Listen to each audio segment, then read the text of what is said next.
ancient Thebes, for 1,000 years the capital of pharaonic Egypt. In the heyday of the Egyptian Empire under Ramesses II, this was one of the great cities of the world.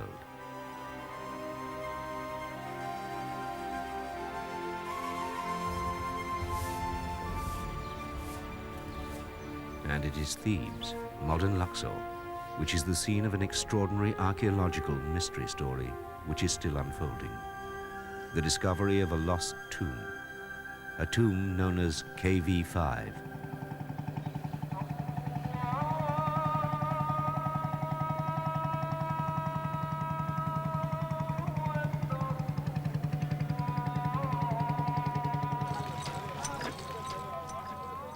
Archaeologist Kent Weeks has lived in Egypt for over 30 years and has spent most of his working life among today's Egyptians trying to bring to life the history of their pharaonic ancestors. There are thousands of archaeological sites in Egypt, and they all are interesting in one way or another, but I don't know of any that have the magic of Luxor, of ancient Thebes. And I certainly don't know of any that offer the incredible potential for future archaeological work that we find here. Kent's words would prove uncannily prophetic. The story began as part of a long-term archaeological survey on Luxor's West Bank.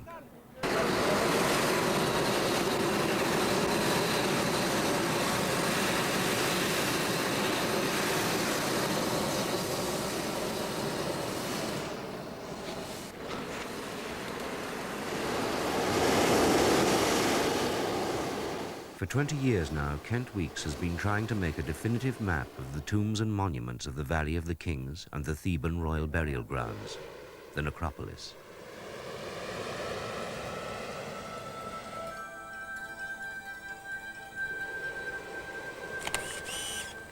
But during the time of the pharaohs, the cultivation wouldn't have been right out to where it is now? No, I don't think so. Certainly it wouldn't have gone beyond that irrigation canal. I think this last half kilometer is probably no more than about 50 years old.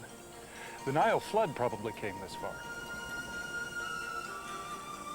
By making a topographic survey of the Theban necropolis, we're creating a master plan that will ensure that in the future, any excavation, any touristic development will be done in a way that will benefit and protect the monuments and not damage them.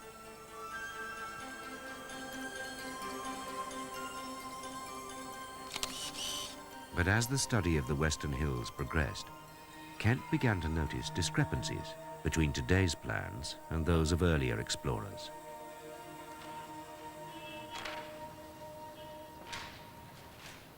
Over the years, a handful of tombs and monuments had disappeared, but it seemed hard to believe that there could still be a major find to make in one of the most intensively dug sites in the world, the Valley of the Kings. But it was only 70 years ago that Howard Carter broke through a sealed doorway into the intact tomb of Tutankhamun.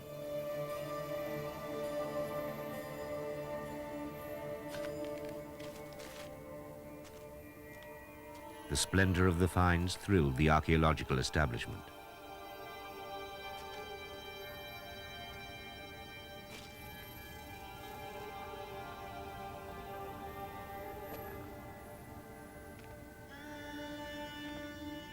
And yet, just a matter of months before, Carter had been told by colleagues that there was nothing of any significance left to be found in the Valley of the Kings.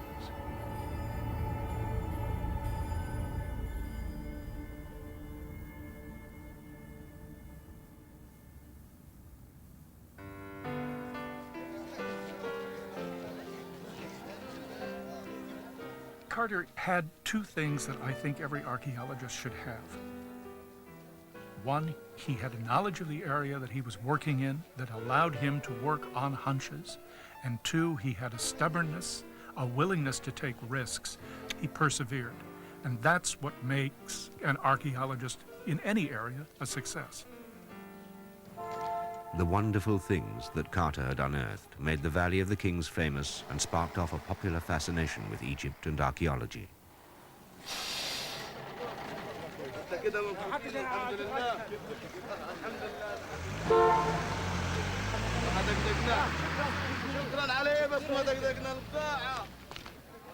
Today, 750,000 tourists come to the Valley of the Kings each year, drawn still by the magic of the pharaoh's tombs.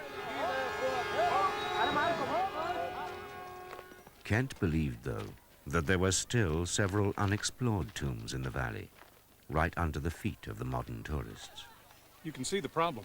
There are thousands of tourists who come up here every day. There are cars and vehicles that drive up this way. And back in 1989, the Antiquities Department was planning to widen the roadway to make it more comfortable for the tourists to disembark. But if they did that, we realized if there was a tomb lying on this hillside, they ran the risk of damaging it. And so we began looking for these lost tombs right here at the bottom of this hill. In the modern maps of the valley, each tomb carries a number, a system that goes back to 1827. But in the sequence, one tomb in the central area was missing. Kings Valley number 5, kv5.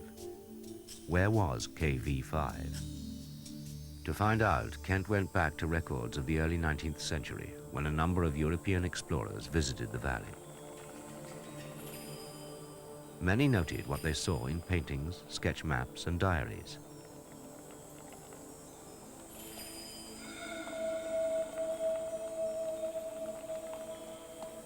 One of them was a young Englishman who came here in the 1820s, James Burton. Well, I knew Burton had been in the Valley of the Kings and had taken notes on a variety of tombs. That's common Egyptological knowledge, even though his journals were unpublished. He had gone to Egypt to make his fortune. He worked as an artist on a number of different projects. He was the kind of person who noted things that other people might totally have neglected. Burton's notebooks were donated to the manuscript library of the British Museum. Here were the next clues in Kent's search for the lost tomb. As Kent turned the pages of Burton's notebooks, he saw that Burton had described a tomb in the Valley of the Kings, now unknown. Descending from a narrow entrance, Burton had scrambled into a labyrinth of chambers choked to the ceiling with debris. In the middle, he saw a 16-pillared hall, and he thought there were signs of a passage leading to a lower level, where perhaps the sarcophagus had stood.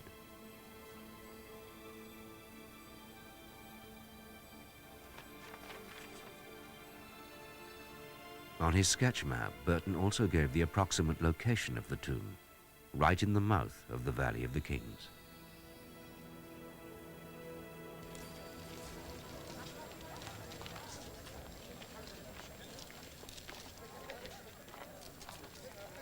But back in the valley, there was no trace of the entrance Burton described. Burton's map pointed to a narrow strip of the valley where today the hawkers sell souvenirs and fake artifacts to the tourists. The tomb lay somewhere underneath their stalls.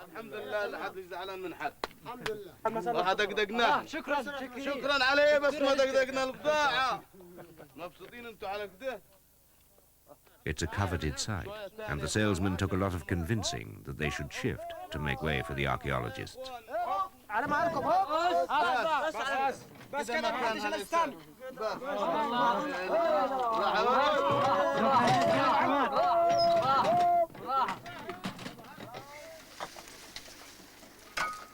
At last, Kent got his chance. The first dig was recorded on home video.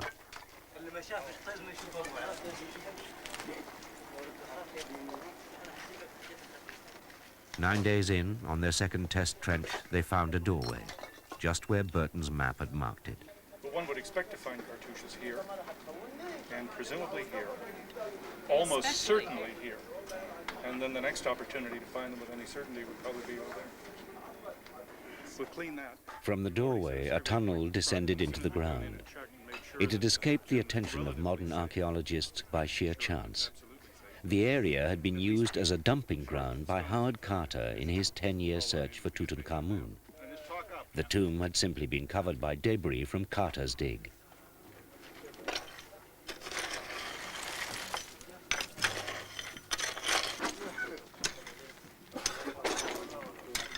Then on the doorway, Kent found the cartouche, the name sign of the great pharaoh Ramesses himself. Yeah, we've got an inscription. Should be the cartouche of Ramses. We see everybody tomorrow. All the workmen can come back tomorrow.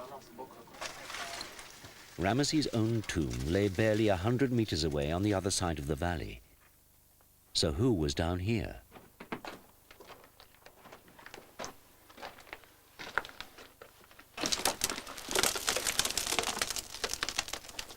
There was only one way in, via a narrow cutting, perhaps left behind by Burton 170 years before. I had never had an attack of claustrophobia before. I didn't know what that meant, but I discovered very early on. It was really panic time, about 50 feet into the third chamber. Okay, look, if you go over here, I'll go around the other side. I want to count the columns.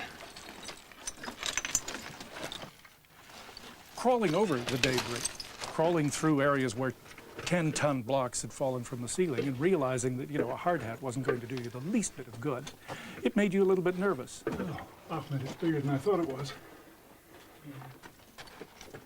That must be the back wall.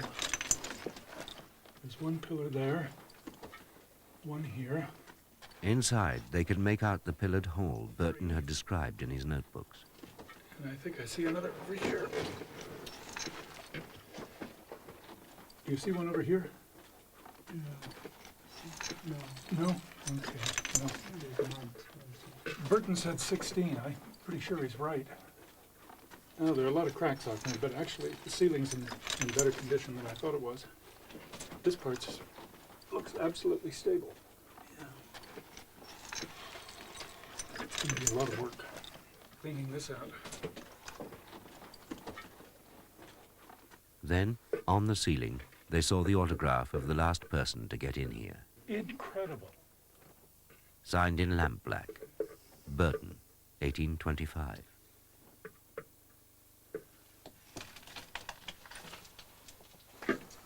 There was now no doubt the tomb Burton had seen had been rediscovered. But crawling just under the ceiling, it was impossible as yet to judge how big it was.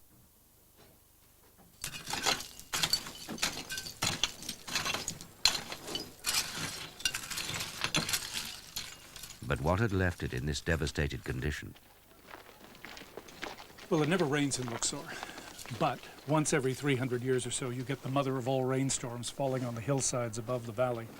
That rain washes hundreds of tons, thousands of tons of debris down the hillside, and when you got one of those torrential floods, you get tons of debris cascading through the doors in these tombs, coming at 30, 40 miles an hour, plummeting, pushing huge boulders into the tomb.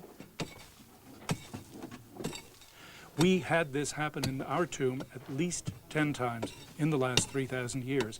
And it's filled the tomb to chock-a-block full, right to within a few centimeters of the ceiling, with debris that has since dried to the consistency of cement.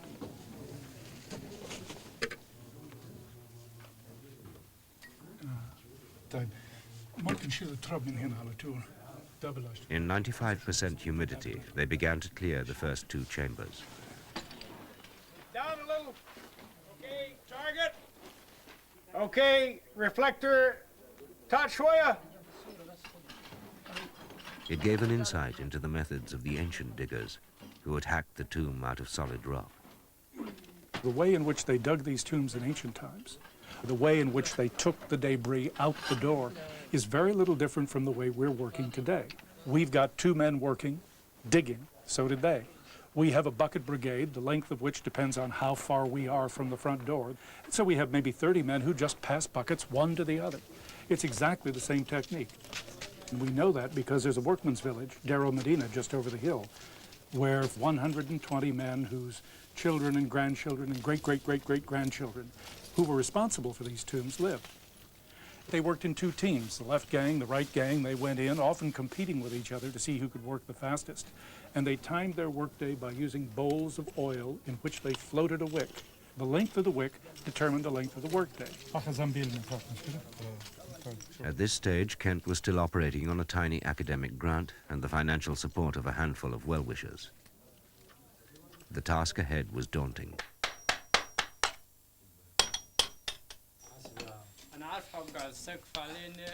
With part of the rubble gone, the damage done by the tour buses above became clear. You can see the crack all the way around this plate here. That may or may not drop out this piece of stone up here. And that's what it is. That's the concern. We got to a wiggly point there, we got a wiggly point here, and a wiggly point here. See if we can get rid of one of them at least. And then we get it good and plumb, then we can turn this screw up and put a strain on it and get this thing nice and vertical.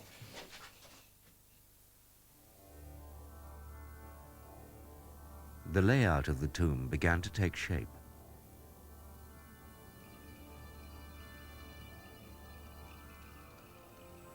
Two entrance rooms led to the large 16-pillared hall, with chambers going off in all directions.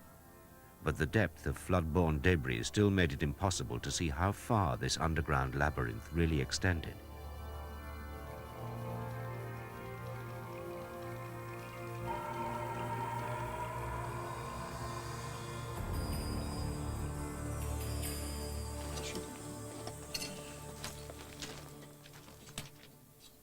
As the walls were cleared, sculpted wall reliefs appeared, which had once been painted.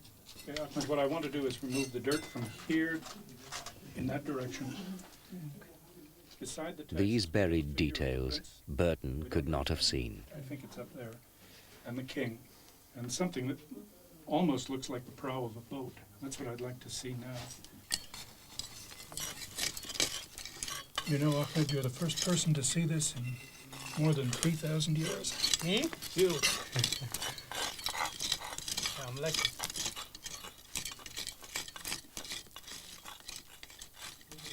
You see, Ahmed, it is a boat. This is the prow of the boat. It's going On the walls, there were tantalizing glimpses of royal ceremonies for the passage into the afterlife.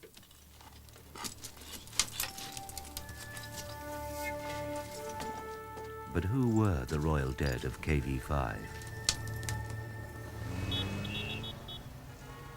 The answer, as it turned out, lay in Italy.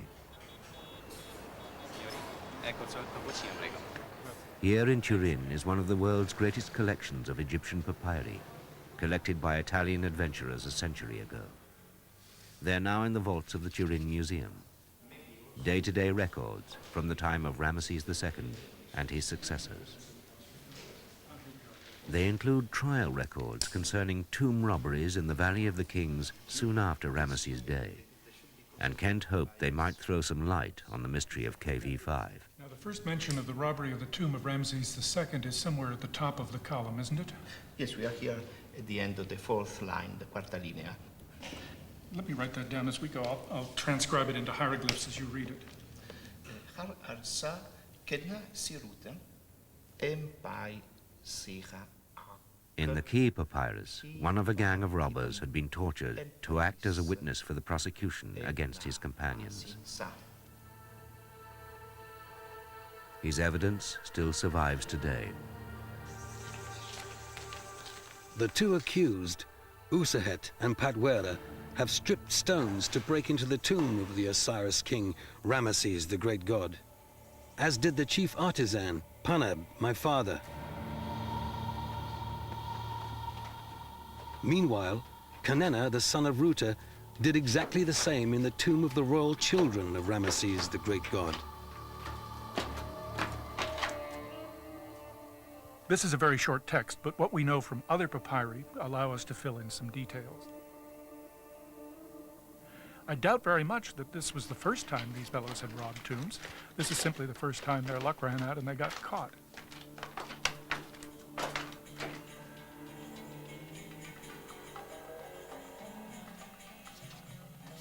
Tomb robbery was a risky business. The penalty was a gruesome death by strangulation or impalement.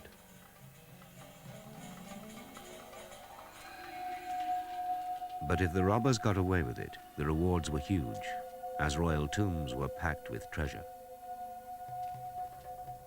I don't think most of these guys who were engaged in tomb robbery cared one whit about the idea of an afterlife. They were so far down the social scale, they were not very likely to get there anyway. So the papyrus gave Kent two key clues. First, that the tomb of Ramesses' sons in the Valley of the Kings had been robbed within a century of his death. And second, that their tomb lay close to that of their illustrious father. Well, it's the children of Ramses II, there's no doubt about that. No, no doubt, no. The papyrus is related to that. It must be kv5. È sicuro. The Turin papyrus gave Kent a working hypothesis. kv5 was, perhaps, the tomb of the sons of Ramesses the Great. By the beginning of the second season of digging, the walls of the tomb had begun to give up their secrets. On the newly uncovered reliefs were cartouches bearing royal names. Remarkably well preserved, isn't it? All things considered. So we have the name of Ramses II. Exactly, right there. We got Rameses, Merriamun, Ramses, beloved of Amun. Right. And we got the name of one of his sons, Amun-her-Khepeshef. His oldest son, I believe. Exactly, number one. So kv5 was definitely built for the sons of Ramesses, and in particular his firstborn, Amun-her-Khepeshef. This could be a bombshell. The tomb was now caught up in religious controversy. For according to many Bible scholars, Ramesses II was the pharaoh at the time of the Exodus, the flight of the Israelites from Egypt. To help build the pharaoh's great monuments, so the Bible says, huge gangs of labor were drawn from his subject peoples, among them the children of Israel. Pharaoh rejected the Israelites' pleas for freedom. Then God sent down a series of plagues on the Egyptians at the behest of the Israelite leader Moses. And the last of these plagues claimed the life of the Pharaoh's firstborn son. If we assume there was an Exodus, not everybody does assume that, but if we assume there was, let's say it does occur during that reign, okay. We know from the Bible that the firstborn son of Pharaoh was killed. Now the firstborn son of Ramses II is Amun-her-Khepeshef. We've got him in our tomb. This is where the evidence would be, but short of finding a body with a bolt of lightning stuck through the chest, how on earth could we prove that this young man was murdered, killed, died in some strange, unusual, divine manner?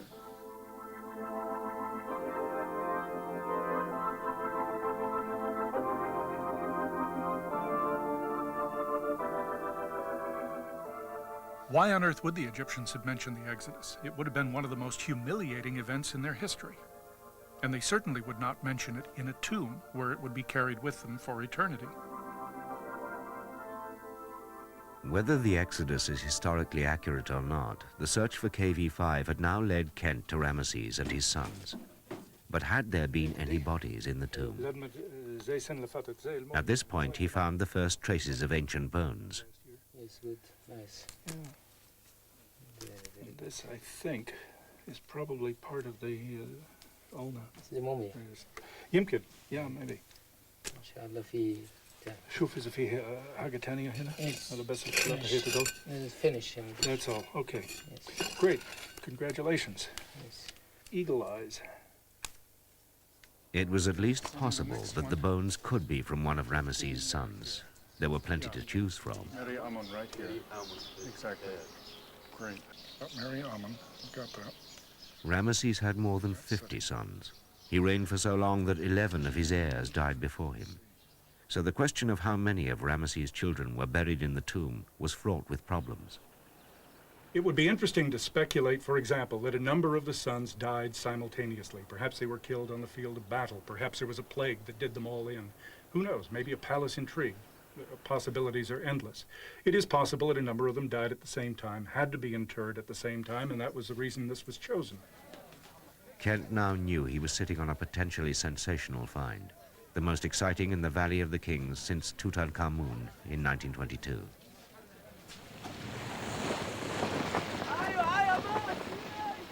Excavation, however, is a very costly business, and the work now had to stop until Kent could raise fresh funds. And there's nothing in Egypt as of now that talks about the Exodus at all. Bruce Ludwig from Los Angeles now enters the story. Bruce had already used his own money to back Kent's earlier digs. Now he brought over a group of wealthy travelers for a Nile cruise and the chance to buy into a piece of history. The hard sell was timed for the lunch stop. 1, 2, 3, 4, 6, and set up another row there. 13, 14, 15, one more pillar. Imagine a pillared hall of this size. Several meters between the pillars. We've got 16 pillars. We've got one of the largest rooms of any tomb in the Valley of the Kings. The thing is absolutely incredible. I keep using the word, but I don't know how else to describe it. Go down the main axis. past the first column, and then zigzag our way down toward the back wall. There's another doorway just here, another doorway just here, a doorway here and here. Must have been quite a sight to crawl into this. I mean, walk into it. You're going down like so. Pillars, beautifully decorated, a lot of paint on them, and we know there was paint because we've got a few thumbnail-sized fragments on the surface. Presumably, we've got names, we have scenes of gods and so forth. You're wandering through this maze. It must have been absolutely overwhelming. I mean, if I were an ancient Egyptian, this would have been like the hypostyle hall at Karnak. It would have been just an absolute knockout. Wow. And this, being one of the largest rooms in the valley, is a good indication that it's going to be a major historical importance. That's great, Kent. That's really great. That's exciting. Really. Now, let's talk money. I mean, about the check, I'll get the separate checks, please. Yes.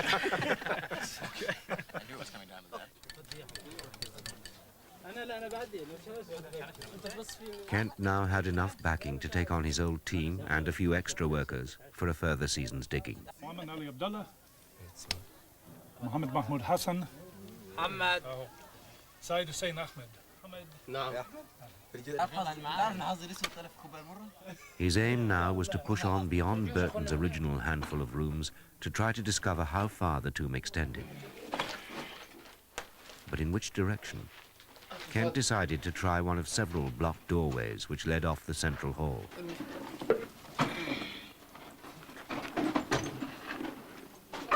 دكتور كين دكتور كين هيا يا دكتور في حاجة هنا أنا شفت. In the third week of the new season, Kent's gamble paid off.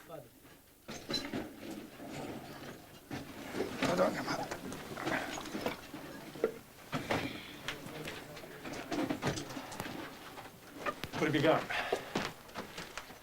After digging through 2 meters of debris, Kent's assistant, Ahmed, had broken through to a new part of the tomb. You think it goes very far? Oh, Looks yeah.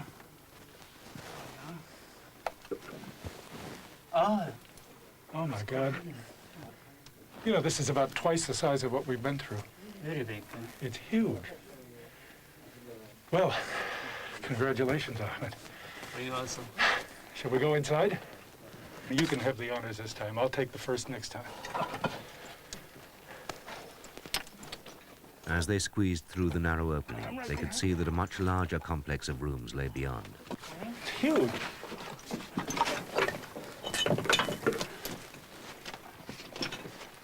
Oh my God.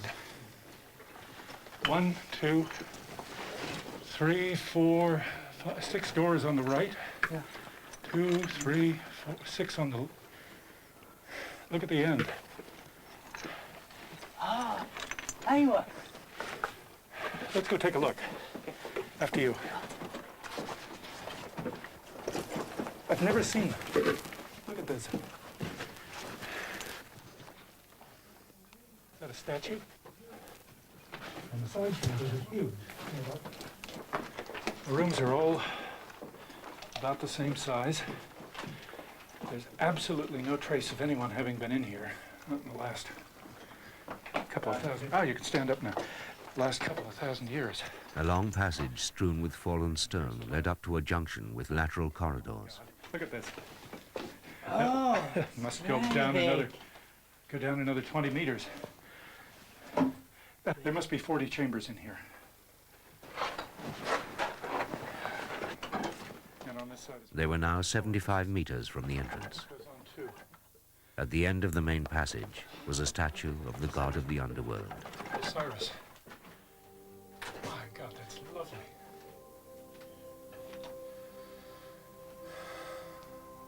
Who would have dreamed it? Kent had made a major discovery. Kent's backer, Bruce Ludwig, came back to Luxor. Their rendezvous was at the same hotel where Howard Carter and his backer, Lord Carnarvon, had launched their press releases on the Tutankhamun discovery 75 years before. We've got the staircase, we have the 2 rooms, we've got the 16-pillared hall that Burton saw, right? And what did we find? You ready for this? Look at this. And this thing goes on to... All this? All of this, to become the largest tomb in the Valley of the Kings. Outstanding. Congratulations. Well, congratulations to you, man. We got it. Kent was unprepared for the scale of the reaction. It was as he was mapping the area around the Valley of the Kings from the air that Professor Kent Weeks realised there was an unexplored tomb below. Like Howard Carter before him, he found himself headline news. Archaeologists have uncovered an enormous tomb in the Valley of the Kings in Upper Egypt. It is where the ancient Egyptians buried their pharaohs. Here's ABC's Beth Nissen. It is dim and damp and cramped with rubble, yet regal. This is the royal resting place for 50 of the sons of Ramses II. The lure of Egypt, it seemed, was undimmed. The hawker stalls were moved further down the valley. kv5 was now on the tourist map. See, look it here. And as usual, the tour guides suffered none of the doubts of the scholars. Of those rooms for the son of King Ramses II, Ramses the Great. He had a great number of the children, 106 daughters and 92 sons. So he digged such big tomb and valued the kings for his son. Isn't she cute? Yeah, beautifully carved face in there. And look at Isis. Yeah. Isn't she great? Oh, she's beautiful, beautiful. And the way the horn is carved in front. As the dust settled, Kent had a chance to take stock of what he had found. These are the back chambers we found just a couple of days ago. Oh, my God. Look at that. It just goes on and on and on. Wow. My God, it goes back forever. And it looks like there's some decent carving on that one wall way back there. But one chamber after another. Kent, this is absolutely amazing. But the question now was, where were the princes, and how many of them had been buried here? Now Kent took on an enlarged team to clear and sift tons of debris from the corridor. The hope was that the lateral corridors might lead to burial chambers.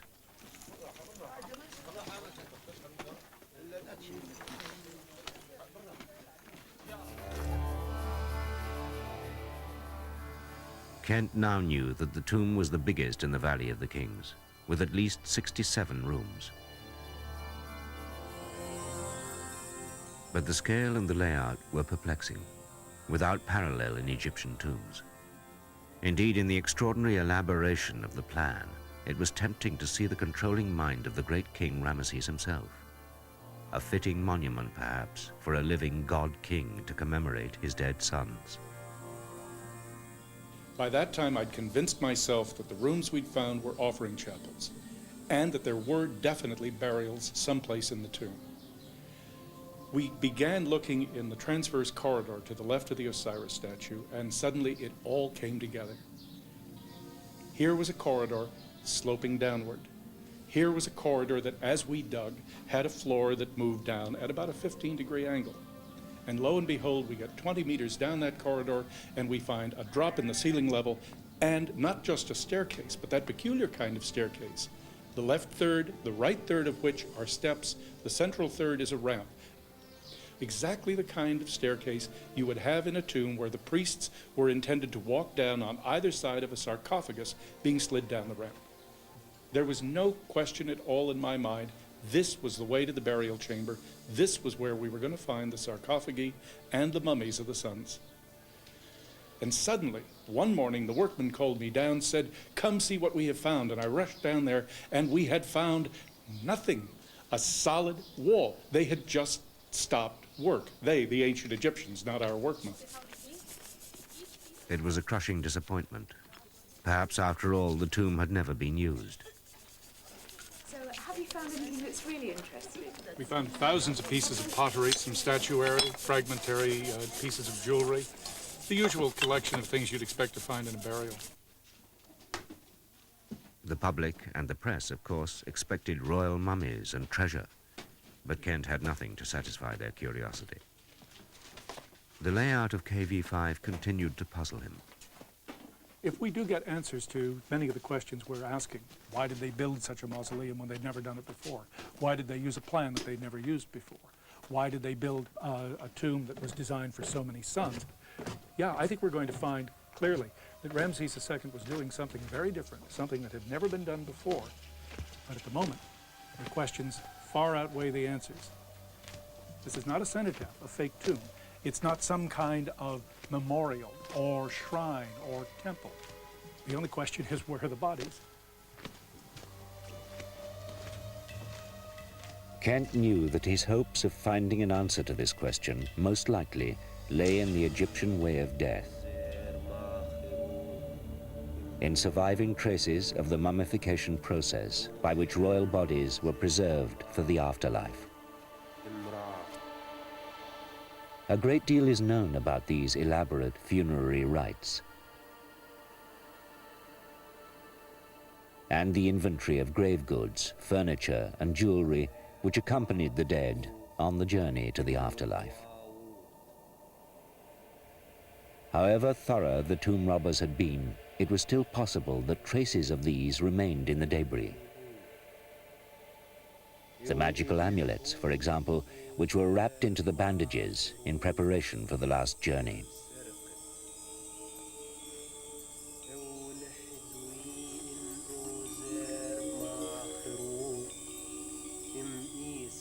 This was all presided over by the priest of Anubis, god of the underworld, who made the mummy ready for its sarcophagus.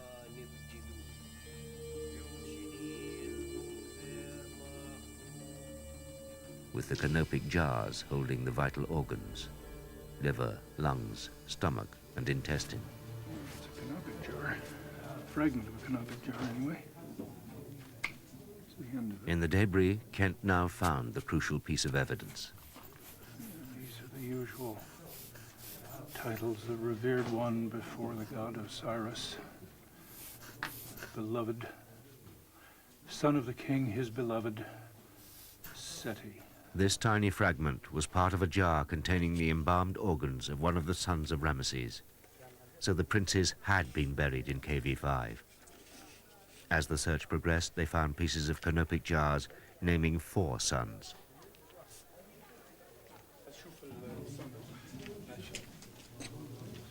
The contents of the tomb had apparently been smashed by thieves, but the clues had not been destroyed. The ancient tomb robberies mean basically we've been left with the dregs. They had first choice. They came in here. Admittedly, they were in a great hurry. They didn't have a lot of time to look around and window shop. But to collect things, come in quickly, spend an hour of an evening, hack your way through a mummy, break up a coffin, destroy a canopic jar, open a box, look for anything that could be marketed, that could be fenced. And what we have now is a crime scene. This is a piece of wood. It doesn't look very exciting, but we know it to be the hand off a wooden coffin, placed like this on the chest of the coffin. Now, the ancient thieves would have taken the coffin itself because wood was quite a valuable commodity. This hand happened to fall off. It's all we're left with. And we get more mundane things, too, that, again, most ancient thieves would have ignored. Ostraca, the post-it notes of ancient times, just small pieces of limestone chips on which scribes kept records. This is a delivery receipt, acknowledging receipt of 200 oil lamps that would have been used by the people digging this tomb, provided light in the back chambers. Here, a wonderful alabaster ushabti, a servant statue, designed to perform in the next life all of the work that the gods might call upon a prince to do. These are particularly unattractive pieces. They're not great. No self-respecting ancient thief would ever have wanted one, so he left it behind. But for us, it gives us more information on burial customs and, in fact, on who was buried here.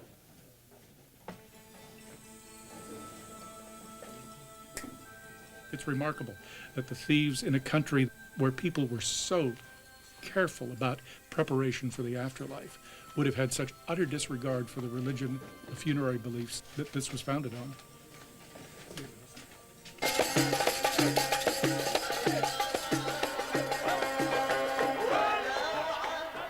Between the religion of the ordinary people and that of the rulers in their palaces, there was a vast gulf.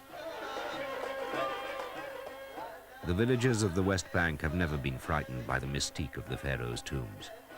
It was they who cut and carved the tombs, and it was they who, when the opportunity arose, would rob them.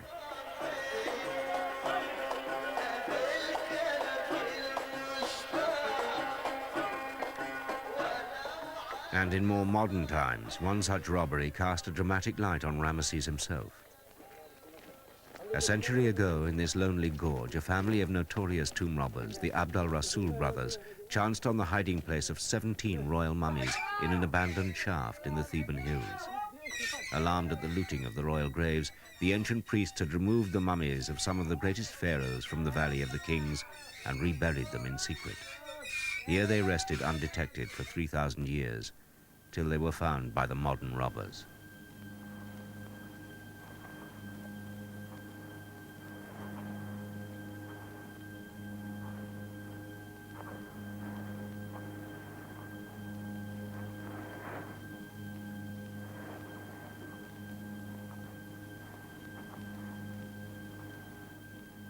The bodies were then plundered for their gold and jewelry.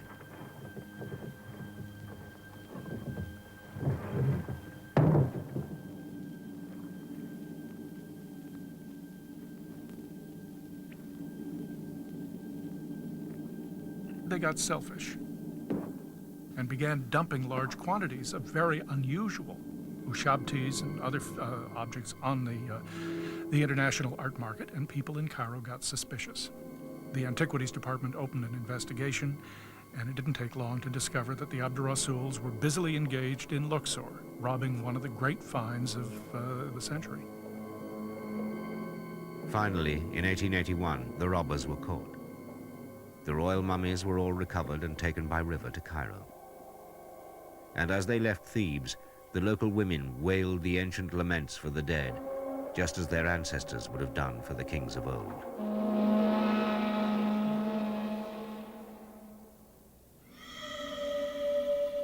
Among the mummies was the father of the princes in kv5, Ramesses the Great himself. Ramesses had reigned for 67 years. He lived to over 90.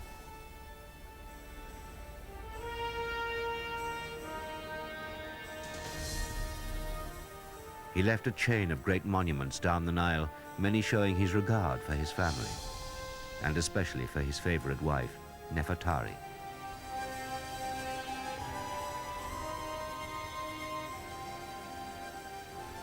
It's true, he built a family mausoleum for his sons in the Valley of the Kings, something that no other pharaoh had ever done. It's true that he mentions his sons and his daughters on reliefs in temple after temple after temple, from the Mediterranean Sea south into the Sudan. And it's also true that he acknowledged all of his wives, referring to them, not only in his own inscriptions, but building temples for them, and in the case of Nefertari, constructing one of the most elaborate tombs to be found anywhere in the Valley of the Queens. All of these, plus the very flowery lyric poetry that he wrote to his queens, does truly suggest that he was a nice guy, a devoted husband, a wonderful father, the kind of guy you might want to meet and have dinner with. But there's another side to the story too, a side that is based upon political need, upon religious theories, that in fact imposed upon what may have been a really mean, nasty fellow, the necessity of having himself shown as being Mr. Nice Guy.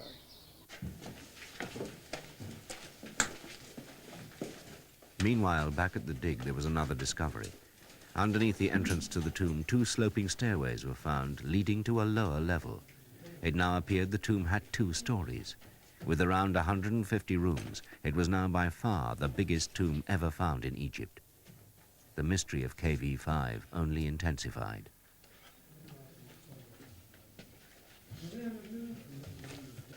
Then, in the last weeks of the 1997 spring season, came a breakthrough.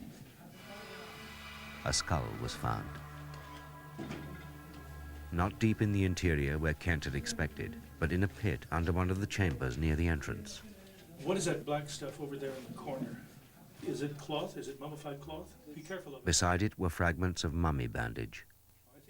Had Kent finally found remains of the princes? Hand me the mandible, the jawbone, right by where you are. Yeah, that can be moved.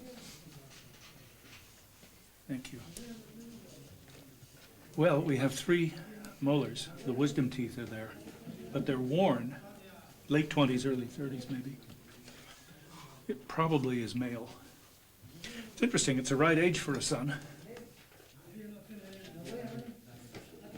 In the pit was one complete skeleton and parts of another, including fragments of the knee and thigh of a young man. Well, we have a pit in the floor that could be a burial pit, although it's of unusual size for that. We have painted texts, traces of them on the wall. That suggests it's a burial. And higher up on the wall, we have the king and another figure that may be the son standing in front of an alabaster box in which the 4 canopic jars are shown. We have found fragments of canopic jars in the fill of this pit with the names of Amenhotep and Seti. All of these things fit. The burial pit, the decoration on the wall, the inscription on the walls of the pit itself, the age of the skeleton, the sex of the skeleton, but it still isn't enough to absolutely prove that this is one of the 2 sons. We're just going to have to wait. Then 2 more skulls were found. Kent now felt sure he had found remains of 4 royal princes. An explanation of the tomb's remarkable size and layout was beginning to take shape. If we assume that Ramses had declared himself, or was declared, a deity, a god, during his own life, and in the process had elevated himself to a position where he could no longer deal with the secular affairs of state, and if we assume that he brought his sons in to play that role, the secular heads of government, then maybe we do have an explanation for the peculiar nature of kv5. Its large size, its unusual plan. These sons of the king were very special. They now were sharing in the power of kingship with their deified father. They were playing a much more elevated role than princes had ever played, to my knowledge. What we see in the reign of Ramses II, something that is redefining the concept of kingship and, by definition, redefining the role of the crown princes in the operation of the royal court. According to this theory, Ramesses built the tomb at the height of his power as a symbol of the unprecedented status he had given to his own family. A god king in his old age, honoring his lost heirs who never lived to be pharaohs.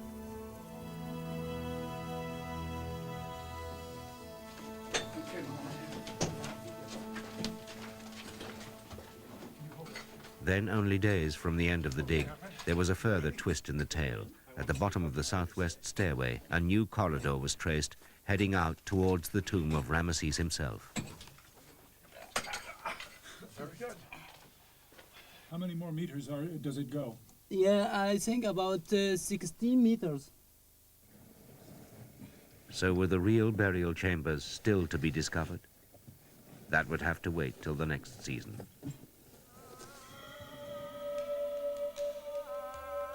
The search for kv5 is part of a larger quest to understand the ancient civilization of Egypt, at whose heart is the all-too-human hope for life after death.